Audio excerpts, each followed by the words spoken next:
Jenazah Brigadir Joshua tiba di RSUD Sungai Bahar, warga memadati kawasan rumah sakit. Ratusan warga memadati RSUD Sungai Bahar pada Rabu 27 Juli 2022 untuk menyaksikan dan mengabadikan kedatangan jenazah Brigadir Joshua alias Brigadir J. Jenazah Brigadir Joshua dibawa dengan ambulans dan tiba di RSUD Sungai Bahar sekitar pukul 8.46.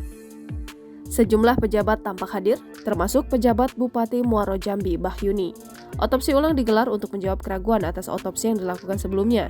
Permohonan melaksanakannya disampaikan oleh keluarga Brigadir Joshua Huta Barat melalui kuasa hukumnya. Pelaksanaan otopsi ulang ini melibatkan dokter forensik dari yang ditunjuk oleh Polri dan juga tim independen. Di antara dokter forensik tersebut, ada yang berasal dari Persatuan Dokter Forensik Indonesia dan juga dari Rumah Sakit Pusat Angkatan Darat. Keterangan polisi, Joshua tewas dalam baku tembak dengan Baradae di rumah Irjen Verdi Sambo.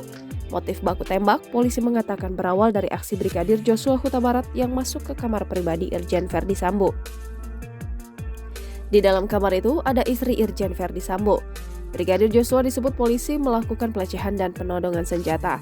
Kemudian ada teriakan istri Sambo hingga akhirnya Baradae turun memeriksa ke arah sumber teriakan.